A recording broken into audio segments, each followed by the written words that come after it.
Benj, what do you take out of that game? That there's so much pride and heart in our team, how much they want to play for each other. To be able to compete to the end there like that, given we're 12 men with the send-off and still be fighting to the death, shows how much the jersey means to these blokes. And as a coaching staff, we asked for 80 minutes of competing tonight, and they gave it. So some things were out of our hands, but the fight they showed, as a coach, just really proud. You mentioned the sending off there. What did you make of that incident? Well, I mean, I've got a group of guys in there who are feeling pretty down about it.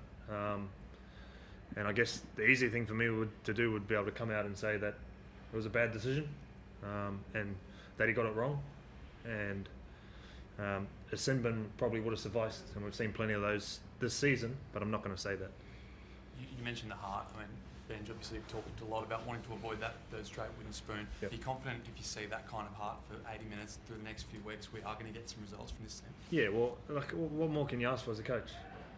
We fight back to 16-10, or 14-10, they get a penalty goal at 16-10, and the result's taken out of our hands.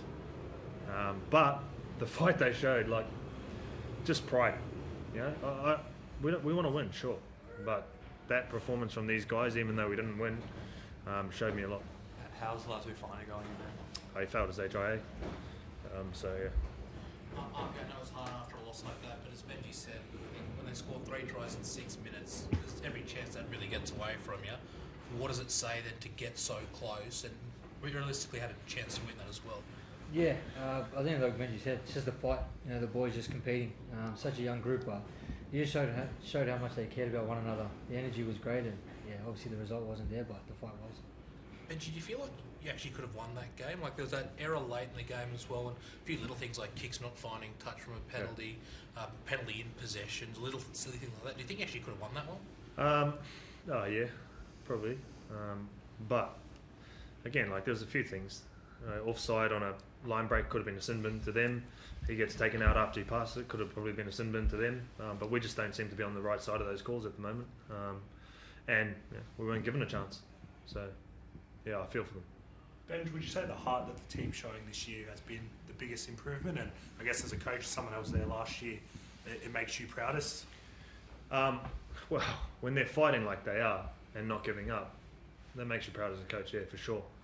And although we might not be getting the results, I feel like there's been a lot of promise into where we're going into the future. I think we had under 40% of our salary cap playing tonight, so it's pretty tough at the moment, but they're fighting every day, they're training, every time they take the field. You can't ask for much more.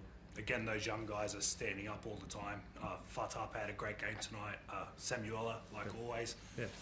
That must be, I guess, a big takeaway for you as well. Oh, it is. I think, it's obvious to see we've got a lot of young guys that are going to get better.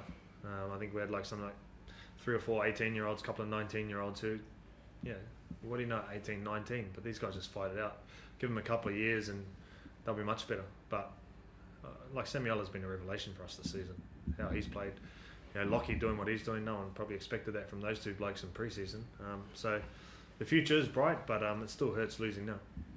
Benji, how is Latu and also Alex with the finger as well? They struggled to get Alex's finger back in, it dislocated, but he seemed alright then. Latu failed his HIA.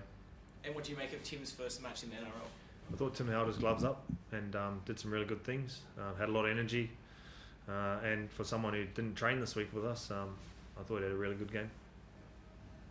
Benj, plenty said in the week about Stefano and the contract situation, everything there. How do you feel he handled that scrutiny out there today? Pretty good. I thought he showed a lot of intent with his carries. This is rugby league, lads. Players choose what's best for them, and players come and go, but the club always remains. And Stefano, we respect his decision as a club, and because the decision's best what he thinks for himself.